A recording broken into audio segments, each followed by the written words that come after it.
उसके ऊपर बोला है ये कभी फुलफिल नहीं हो सकता। बकवास तो नहीं बोला। नहीं फुलफिल नहीं हो सकता है। हाँ। तो इसके ऊपर आपका क्या कहना है? नहीं, मैंने उनका सपोर्ट से तो मैं 13 एमएलए लेके नहीं आया, उनके सपोर्ट से तो हम एडीसी में पावर में नहीं आए, तो उनका सपोर्ट पहले भी नहीं था, आज भी नहीं है, कल भी नहीं रहेगा। लेकिन मैं आंचलिक पार्टी हूँ, मैं उनका सर्टिफिकेट लेकर अपना तिपरासा का पॉलिटिक्स तो नहीं करूँगा, क्योंकि उनको मेरा भी सर्टिफिकेट नहीं चाहिए अपना पॉलिटिक्स करने के लिए। तो उनका पार्टी का जो भी व्यू होगा होने दो।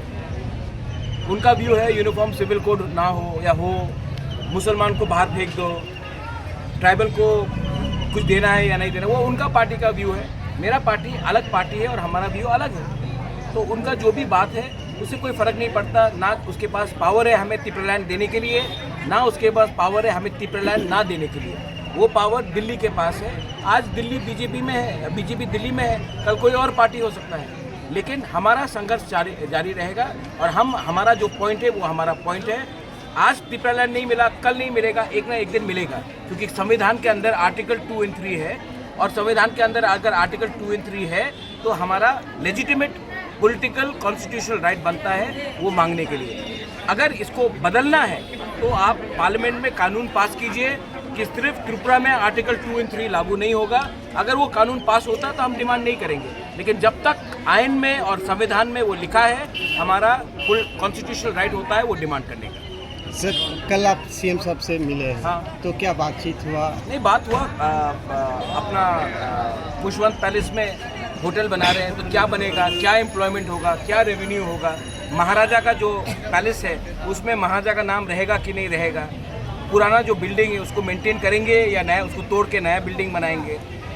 नौकरी के बात में अगर होटल बन रहा है तो क्या लोग बाहर से आके काम करेंगे कि हमारे त्रिपुरा में इतने यूथ है और यंग बॉयज़ एंड गर्ल्स हैं, उनके लिए एक होटल मैनेजमेंट सेंटर बनना चाहिए। तो ये सब जानकारी करना पड़ता है, तो मैंने पूछा है उसके बारे में। और दूसरा बात था कि हमारा जो 14 देवता मंदिर है, 14 देवता मंदिर के सामने एक अस्पताल प्राइमरी हेल्थ सेंटर बन रहा है, उसका पूरा सुएज सेप्टिक हमारे मंदिर की तरफ आ रहा है। एक तरफ में तो हम लोग बोलते हैं हिंदू हिंदू हिंदू, और तब एक पुराने मंदिर के सामने अगर ऐसा प्राइमरी हेल्थ सेंटर आएगा तो ये ठीक नहीं लगता। तो ये सब बात मैंने सीएम को बताया है, सीएम ने इसको सीरियसली लिया है और कहा है कि ये सब प्रॉब्लम को वो एड्रेस करेंगे ठीक तरीके से। और मैं मंडे को खुद जा रहा हूँ 14 देवता, और वहाँ में स्टेट गवर्नमेंट के ऑफिशियल्स भी रहेंगे और मैं देखना चाहता हूँ कि क्या होगा वहाँ। सर ऑपोजिशन वाले हमेशा बोलते हैं कि त्रिपुरा मोथा जो ग्रेटर त्रिपुरा लैंड हो या दूसरा जो, देखिए सीपीएम, कांग्रेस और बीजेपी तीनों पार्टी नेशनल पार्टी, तीनों नेशनल पार्टीज है। कोई भी नेशनल पार्टी ट्राइबल को त्रिपुरा लैंड नहीं देगा, कोई भी नेशनल पार्टी ट्राइबल को लैंड राइट्स नहीं देगा, कोई भी नेशनल पार्टी ट्राइबल के लिए रोमन स्क्रिप्ट के बारे में बात नहीं करेगा, क्योंकि नेशनल पार्टी आज के दिन हाईजैक्ट है। लेकिन हमारा काम है तिपरासा के लिए बात करने के लिए।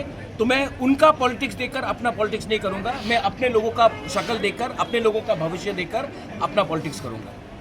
मुझे ना उनका सर्टिफिकेट चाहिए, ना मुझे उनका बात को सीरियसली लेना है। ये बात आप बीजेपी, कांग्रेस, सीपीएम तीनों से पूछिए कि हर मामले में तो इनका अग्रीमेंट नहीं होता है, लेकिन जब ट्राइबल का राइट के बारे आता है तो तीनों पार्टी का एक ही व्यू है, ट्राइबल को कुछ नहीं दो। तो क्या अंडरस्टैंडिंग है उनका, आप उनसे भी सवाल पूछ लीजिए एक बार। सर जो एकड़ हुआ है उसका कोई डेवलपमेंट है? हाँ, बात चल रहा है दिल्ली में, और बात चल रहा है। और अगर मुझे सिर्फ अकॉर्ड जल्दी करना पड़ता तो मैं कब का कॉम्प्रोमाइज़ कर लेता। मैंने कॉम्प्रोमाइज़ अपने स्टैंड में नहीं किया है। इसके लिए 125th अमेंडमेंट हो या तिपरासा अकॉर्ड हो, जब तक हमारे लोगों को एक ऑनरेबल सोल्यूशन नहीं मिलेगा, मैं ये अकॉर्ड को सिर्फ अकॉर्ड को साइन करने के लिए मैं कहीं में भी साइन नहीं करने वाला। जब तक हमारे लोगों को जो हमने बात किया वो नहीं देगा तब तक नहीं होगा बात। तो कोई टाइमलाइन है या उनको मानना पड़ेगा हमारा बात, या हमको उनका बात मानना पड़ेगा। लेकिन मैं तो अपने लोगों को बेच नहीं सकता हूँ ना फ्री में। जब वो लोग कुछ हमको ऑफर करेंगे तभी हम बात करेंगे। अरे बीजेपी का खुद का घोषणा पत्र है, आप वो घोषणा पत्र सुन लीजिए। इलेक्शन के टाइम तो सब बोलते हैं 125th amendment, university, land rights, direct funding. Election खत्म तो लोग बात नहीं कर रहे। मैं ही तो एक अकेला पार्टी हूँ जो इलेक्शन के पहले और इलेक्शन के बाद भी वही बात कर रहा हूँ।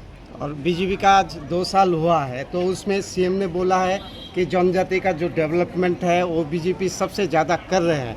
तो आखिर में ये जो बात है ये इसमें कितना सच्चाई? कर रहे हैं, और इम्प्लीमेंट कौन कर रहा है? मैं ही इम्प्लीमेंट कर रहा हूँ ना। जो भी काम हो रहा है इम्प्लीमेंट कौन कर रहा है? एडीसी कर रहा है ना। तो मैं तो कर रहा हूँ, जितना आ रहा है उतना मैं कर रहा हूँ। लेकिन मैंने पहले भी कहा, ये दिल मांगे मोर, हमको और चाहिए तो हम लोग मांगेंगे।